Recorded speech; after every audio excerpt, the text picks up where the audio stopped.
Shalom semua jemaat yang dikasihi, bertemu kembali di dalam renungan sepenuh kita memperingati Minggu Kesengsaraan Tuhan Yesus, dan ini adalah hari kedua kita akan merenungkan bersama-sama. Dan sebelum itu mari kita berdoa bersama-sama. Bapa kami yang berada dalam kerajaan syurga, jamalah hati, pikiran, dan kehidupan rohani kami, supaya melalui kebenaran firman-Mu yang akan kami belajar ini, dapat mendorong, menegur, membentuk, dan memberkati kami, agar menjadi seorang pribadi yang lebih matang di dalam Engkau. Dalam nama Tuhan Yesus, kami berdoa dan menyambut firman-Mu ini. Amin. Jemaat yang dikasihi, mari kita sama-sama buka Alkitab dan baca di dalam Injil Yohanes pasal yang ke-18, ayat yang ke-12 hingga ke-27. Di bawah tema Yesus di hadapan Hanas dan Petrus menyangkal Yesus. Maka pasukan prajurit serta pewiranya dan penjaga-penjaga yang disuruh orang Yahudi itu menangkap Yesus dan membelenggu dia. Lalu mereka membawanya mula-mula kepada Hanas, karena Hanas adalah mertua Kayafas, yang pada tahun itu menjadi imam besar, dan Kayafaslah yang telah menasihatkan orang-orang Yahudi adalah lebih berguna jika satu orang mati untuk seluruh bangsa. Simon Petrus dan seorang murid lain mengikuti Yesus. Murid itu mengenal imam besar dan ia masuk bersama-sama dengan Yesus ke halaman istana imam besar.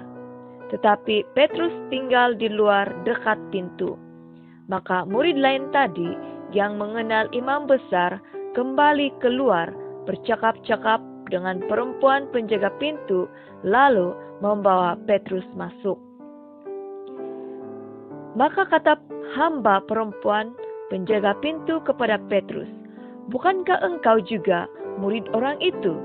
Jawab Petrus, "Bukan." Sementara itu, hamba-hamba dan penjaga-penjaga bait Allah telah memasang api arang, sebab hawa dingin waktu itu, dan mereka berdiri berdiam di situ.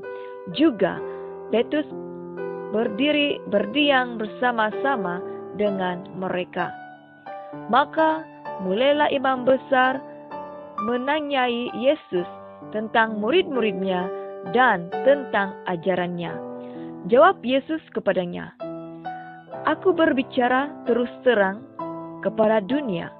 Aku selalu mengajar di rumah-rumah ibadat dan di bait Allah, tempat semua orang Yahudi berkumpul. Aku tidak pernah berbicara sembunyi-sembunyi. Mengapakah engkau menanyai aku? Tanyailah mereka yang telah mendengar apa yang kukatakan kepada mereka. Sungguh, mereka tahu apa yang telah kukatakan." Ketika ia mengatakan hal itu, seorang penjaga yang berdiri di situ menampar mukanya sambil berkata, "Begitukah jawabmu kepada imam besar?" Jawab Yesus kepadanya, "Jikalau kataku itu salah, tunjukkanlah salahnya. Tetapi jikalau kataku itu benar, mengapakah engkau menampar aku?" Maka Hanas mengirim dia terbelenggu kepada Kayafas, imam besar itu. Simon Petrus masih berdiri berdiam. Kata orang-orang di situ kepadanya, "Bukankah engkau juga seorang muridnya?"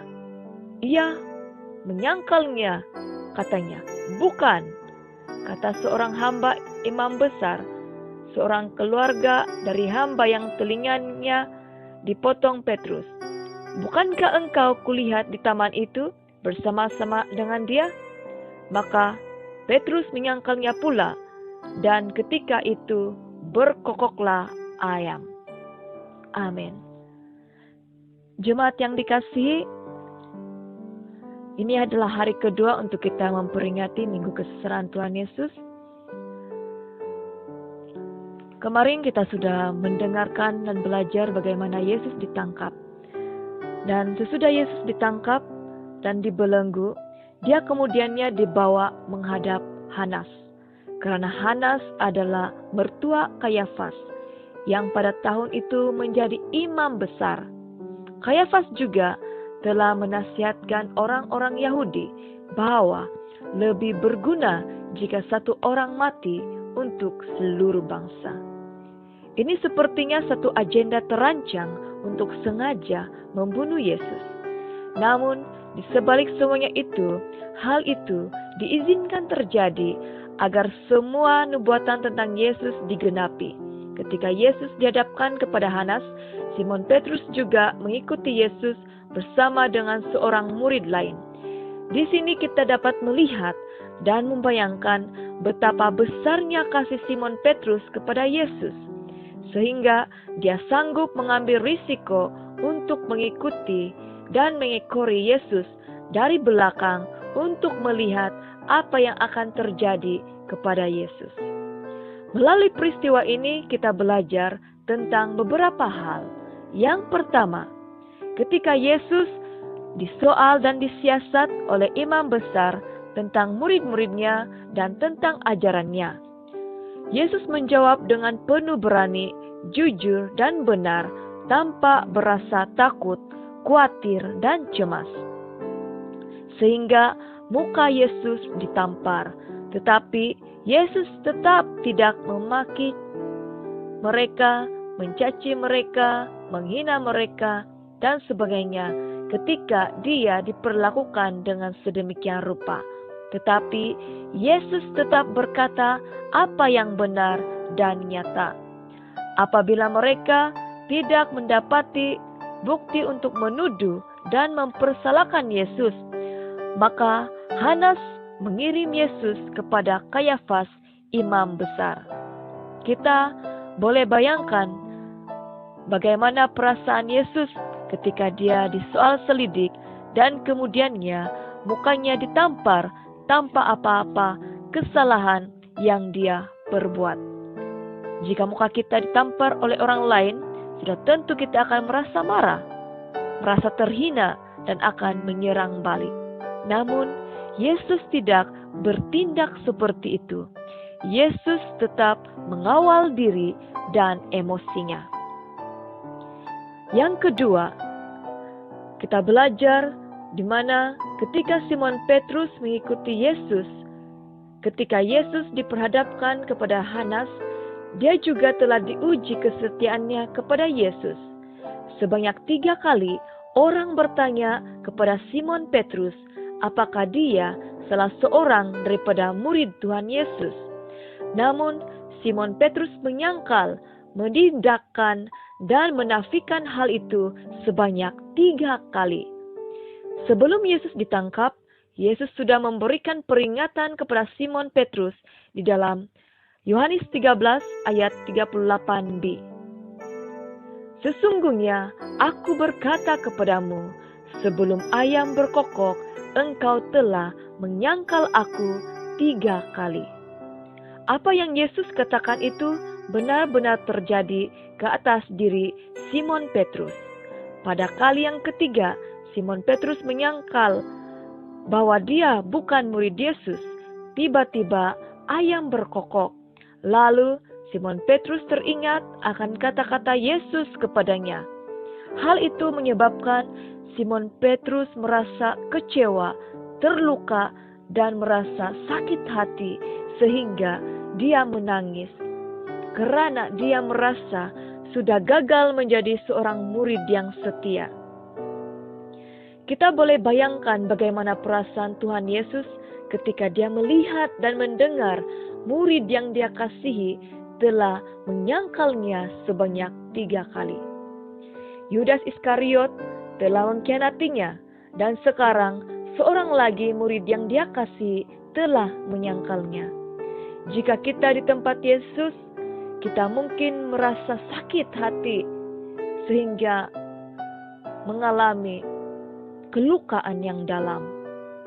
Namun Yesus memandang Simon Petrus dengan kasih supaya dia tetap kuat dan tetap setia kepada Yesus. Simon Petrus mengalami ketakutan dan tekanan sehingga dia bersikap sedemikian. Yesus sangat tahu setiap kelemahan dan kekurangan murid-muridnya. Sebab itu, pada malam sebelum Yesus ditangkap, dia sudah memberikan nasihat dan peringatan kepada murid-muridnya untuk selalu berdoa dan berjaga-jaga, karena roh memang penurut, tetapi daging lemah. Kita ingin melakukan apa yang benar, tetapi sikap kedagingan kita seringkali menjadi penghalang untuk kita melakukannya. Jemaat yang dikasihi di dalam nama Yesus, setiap daripada kita tidak pernah terlepas daripada melakukan kesilapan, kesalahan, dan dosa. Namun apabila kita menyadari hal itu, lalu kita kembali kepada Tuhan dan bertobat dengan sungguh-sungguh, maka pengampunan dan pemulihan tetap ada untuk kita. Yesus sudah memberikan kita teladan, supaya walaupun kita dihakimi, dibenci, dikhianati, dan disangkal, tetapi kita harus belajar mengampuni, memberkati, dan memberikan kesempatan serta peluang untuk orang lain agar mereka juga berubah dan bertobat. Melalui kesilapan, kita akan belajar menjadi lebih matang. Melalui perasaan ketakutan, kita akan belajar menjadi seorang yang lebih berani. Dan melalui ketidaksetiaan kita akan belajar menjadi orang yang lebih setia. Haleluya. Jemaat yang dikasihi, Yesus sudah melakukan banyak hal untuk kita. Dan esok kita akan terus belajar bagaimana Yesus menderita untuk kita. Mari kita berdoa. Engkaulah yang teragung dan termulia ya Tuhan. Tiada yang dapat menandingi kasih-Mu bagi kami semua. Terima kasih untuk firman-Mu yang telah kami dengar, bahwa kami harus belajar melalui kepribadian Tuhan Yesus yang selalu bersiap sedia di dalam menghadapi segala sesuatu. Ajarilah kami agar tetap bersabar, tetap bertahan, dan menjaga diri kami supaya tidak melakukan perbuatan yang jahat. Kami mengaku ya Tuhan, bahwa kami juga seringkali menyangkal-Mu di dalam perbuatan kami, sehingga itu melukakan hati-Mu. Ampunilah kami jika kami tidak menjaga kesaksian hidup kami dengan sebaik mungkin. Ya Tuhan, berikanlah kami kesempatan untuk memperbaiki cara hidup kami agar dapat memuliakan nama-Mu. Terima kasih Yesus, karena Engkau selalu memberikan pengampunan dan peluang kepada kami untuk terus dapat diperlayakan memanggil-Mu sebagai Tuhan dan Juru Selamat kami. Terima kasih untuk segala pengorbanan yang telah Engkau lakukan untuk kami. Kami menerima dan menghargai semuanya itu. Di dalam nama Tuhan Yesus kami berdoa. Amin. Salam kasih daripada saya, Gembala Felianivo. Tuhan menyertai dan memberkati kita semua. Amin.